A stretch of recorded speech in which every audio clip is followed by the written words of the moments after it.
Welcome back to the channel and welcome to Scotstoun, where we now know the lineup for the semi-finals of the URC, and congratulations Glasgow Warriors, who advanced to play Munster in the final four, meaning we do have three countries still represented in the URC. I was kind of, if I'm honest, a little bit excited because this is purely selfish on my part, because I'm going to South Africa in a couple of weeks for the Ireland versus Springbok test matches. I was kind of thinking, oh, that'd be a nice way to warm up to it, having two Ireland v South Africa semi-finals, but I've got to say fair play to Glasgow. No less than they deserve from this one, but it is one of those games where I've come away thinking, did the best team win or did the least worst team lose? Particularly in that first half, a game low on quality, high on errors.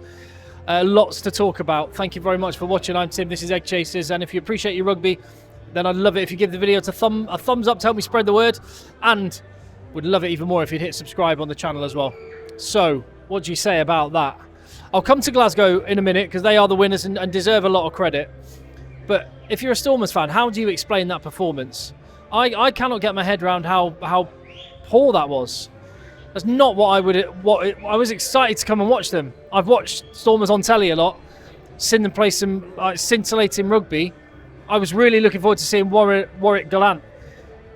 Didn't see what I hoped from him. I was looking forward to seeing Marnie Le Bock again. I love watching him at the World Cup. I was there in Marseille for the no-look pass against Scotland in that opening pool match for South Africa, and he's world-class, but he did not have his kicking boots on today, and that's going to be one of the storylines of this game, isn't it? When you think about what the newspapers and stuff are going to be saying, they're going to be talking about Marnie Le Bock's goal kicking again. He's been goal kicking really well recently, but that demon has come back again with, you know, guys like Sia Masuku just going, "Hi Rassi, I can kick." So that's going to be an interesting one. And do you know that the one name, Herschel Jantjies as well? I don't know. There wasn't international quality from the international players for Stormers, and the one player I kept thinking of, Dion Fourie. Dion Fourie would not have stood for that performance as it was happening. He would have grabbed that team by the scruff of the neck. And that's what it felt like Stormers needed. Just someone to just say, lads, what's going on? And there just didn't feel like there was that person grabbing that team. And, I mean, from a leadership perspective, Salman Murat, he contributed with a yellow card. But yeah, a lot of question marks over the Stormers there. Their season ends for the most part, except for the guys that go on and play for the Boks. But they didn't do their case any good this evening, did they? Defence optional at times, which some of the stuff that you just is non-negotiable wasn't there.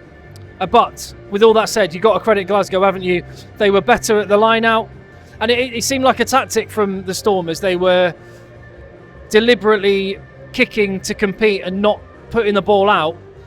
I think because they feared Glasgow's line out, which was very good tonight. The breakdown, they were better. They got the line breaks.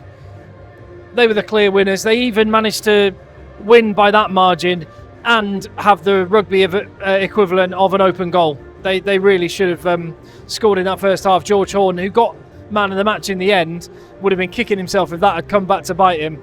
The conditions, let me just mention that. I mean, it's all right now. It's cold. Got 4 layers on, and I still wish I'd brought my winter coat. Yeah, I can imagine the Stormers thinking, "Oh right, we're going up north, are we? It's their summer, isn't it?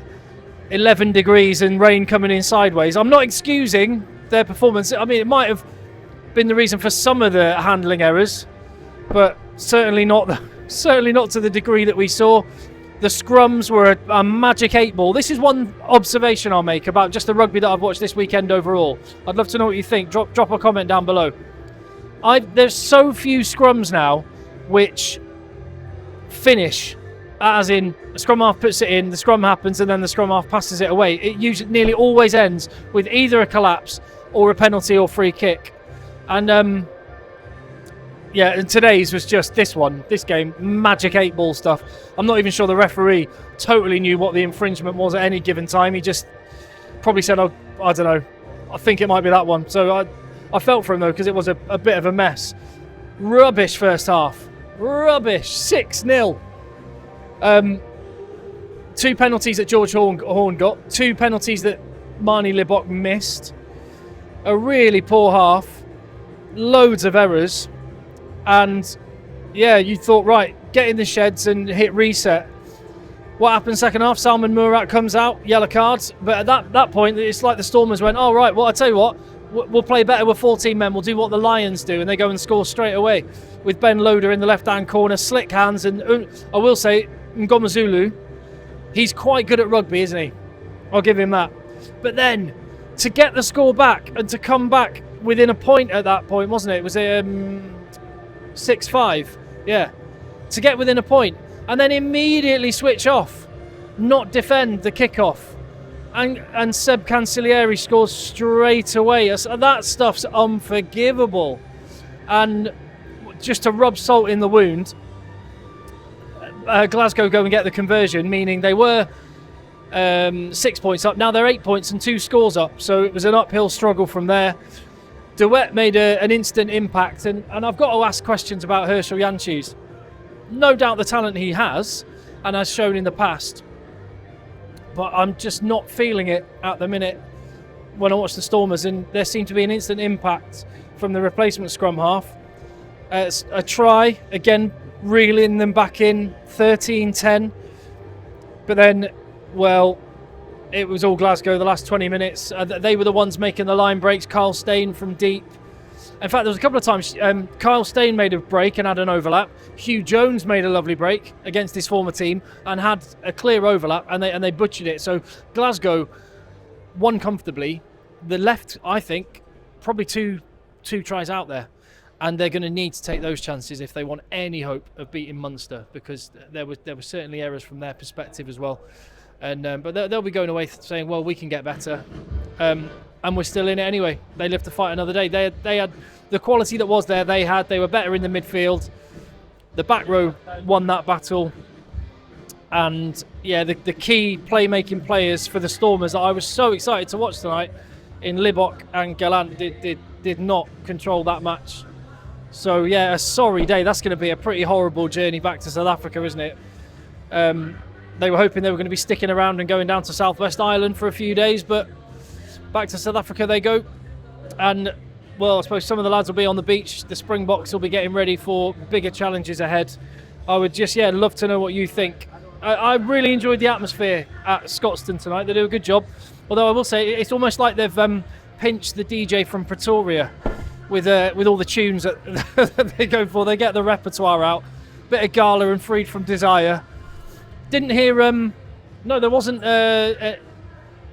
Sweet Caroline. I'll take that. That's good. Well, at least they're mixing it up a little bit. So there you go. Yeah, signing off. I'll have more videos coming on I watched some of the Bulls versus Benetton game earlier while in between watching the Premiership. I'll do a video on Bulls and Benetton, and obviously we'll have lots to discuss on things like Kurtley Arenser with a rumoured fractured cheekbone. So there'll be plenty more content to come and reaction from the weekend. And as we start to gear up for not just semi-finals next weekend in the URC, but the big international matchups, squad announcements and everything else that's coming up soon. So as I say, hit subscribe on the channel, give the video a thumbs up. I will see you on the next one.